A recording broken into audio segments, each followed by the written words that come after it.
Crônicas do Amanhecer, por Feijão Centro Espírita Allan Kardec. Balneário Gaivota, 5 de agosto de 2018.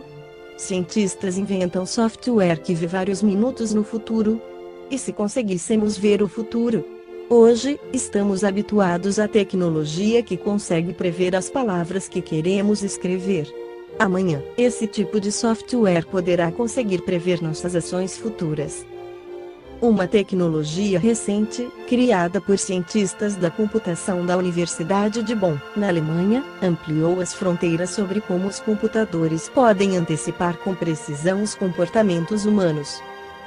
As gerações atuais de software antecipatório só estão interessadas em saber o que faremos nos próximos segundos. Agora, a tecnologia desenvolvida consegue prever os comportamentos dos minutos seguintes. Queremos prever o tempo e a duração das atividades, minutos ou até horas antes de acontecerem, diz o líder da equipe, Jurgen Gall. O objetivo da equipe de cientista era verificar se um programa conseguia prever uma sequência de ações de até 5 minutos no futuro, com base na observação das primeiras etapas da atividade.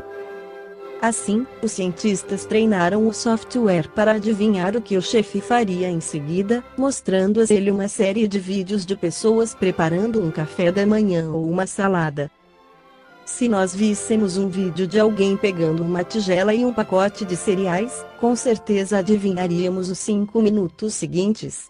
Mas esse tipo de raciocínio não é uma tarefa fácil, muito menos inata, para os computadores.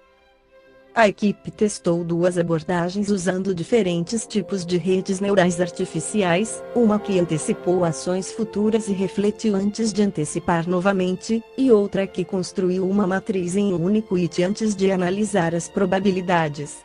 Como seria de se esperar, quanto mais olhavam para o futuro, mais erros cometiam. A precisão foi de 40% para períodos curtos de previsão, diz Gall. No fim das tentativas, os cientistas descobriram que seu software conseguia prever corretamente uma ação e sua duração em 3 minutos do futuro.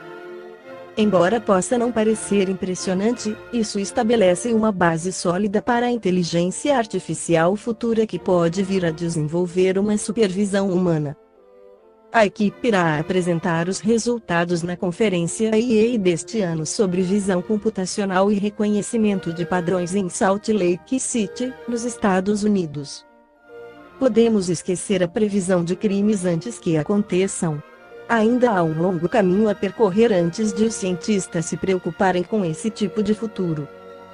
Hermínio C. Miranda, em seu livro Lembranças do Futuro, esclarece que o conceito de progressão de memória, em contraste com o de regressão, não constitui novidade absoluta. O coronel Albert de Rochas dá conta, em sua obra Les Vies Successives, As Vidas Sucessivas, de experiências nesse sentido, realizadas durante a última década do século XIX e a primeira do século XX. E certo que tais experiências foram esquemáticas e sem o desejável aprofundamento, mas há, no texto do coronel, evidência de que é possível levar uma pessoa hipnotizada ou magnetizada ao futuro, da mesma forma que, na regressão, é levada ao passado. Esclarece ele que em 1980, pouco tempo depois de publicado Vida Antes da Vida, a doutora Wambach decidiu embarcar em outra pesquisa de grande porte, desta vez para explorar a possibilidade de promover uma espécie de arqueologia do futuro, na memória de pacientes sob hipnose, segundo o já consagrado método Wambach. Obteve, para o projeto, o apoio de sua amiga Beverly Lundell e do Dr. R. Leo Sprinkle, psicólogo e professor da Universidade de Wyoming.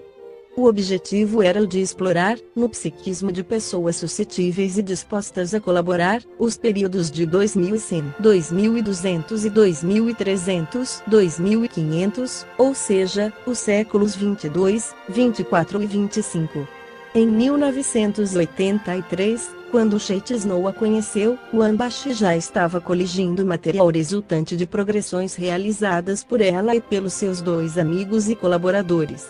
Em breve, o Dr. Snow passaria a promover workshops de regressão e progressão, nos Estados Unidos e na França, onde iria viver por algum tempo, a fim de documentar uma de suas próprias existências anteriores.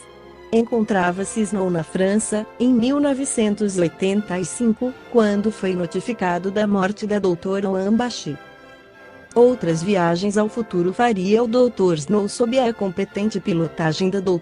Ambashi, não apenas ao desolado território do Arizona, no fim deste século, como a outros tempos e locais, em futuro mais remoto. Desdobrava-se o projeto desenhado com a finalidade de investigar o que poderão revelar sobre futuros sonhos coletivos em que mergulhamos tantos de nós, seres vivos, nesta época dominada por tensões e sombrios presságios.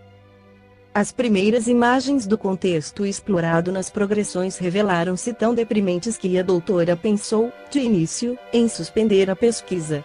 A visão que se antecipava nela era de um planeta devastado, desestruturado e poluído, cidades em ruínas e campos abandonados, sistemas de comunicação e transportes desarticulados e dramática escassez de alimentos.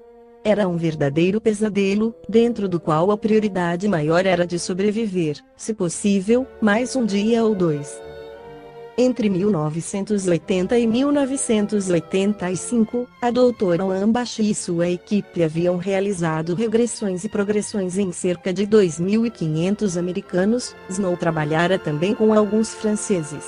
Inesperadamente, apenas cerca de 5% das pessoas progredidas viam-se reencarnadas por volta do ano 2100, há umas poucas gerações adiante, portanto.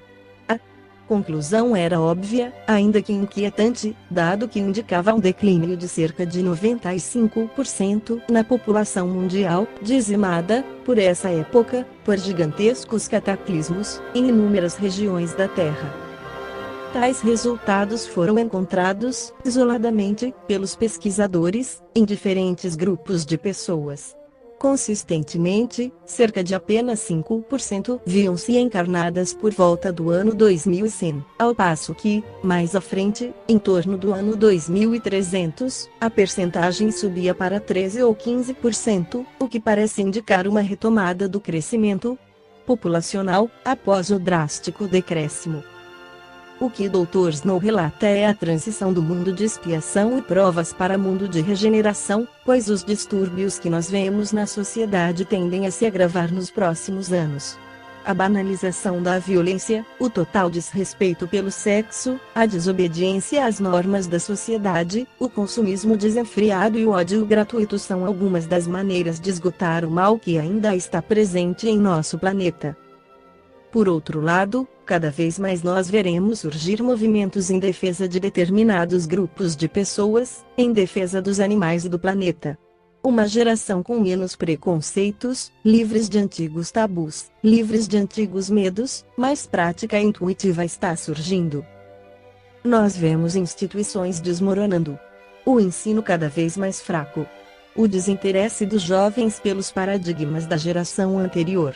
Vemos exageros nas experimentações sexuais, tanto hetero como homossexuais, e uma grande relutância em fazer algo contra a vontade. Isso, num primeiro momento, traz muitos resultados negativos, há cada vez mais conflitos em família e em sociedade. Mas a geração atual de jovens está preparando tiro de misericórdia no antigo modelo de sociedade. Mesmo sem querer, eles são os instrumentos da mudança necessária. Imagine que você tem uma casa velha sobre um terreno e que construir uma casa nova sobre este mesmo terreno. Você precisará destruir a casa velha para começar a construir a casa nova.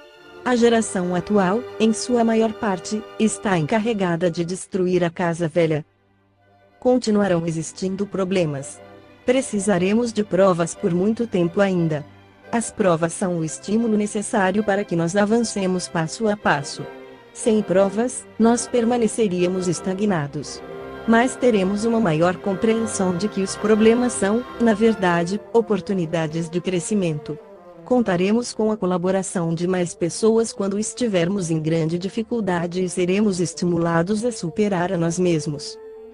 Nossos dois grandes defeitos, o orgulho e o egoísmo, irão nos acompanhar, ainda, por muito tempo.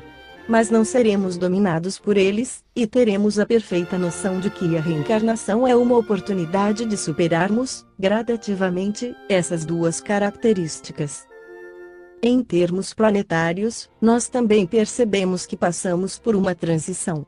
Experimentamos mudanças climáticas que são o prenúncio de um planeta de condições mais amenas, com climas mais agradáveis, sem os grandes contrastes que nós conhecemos hoje.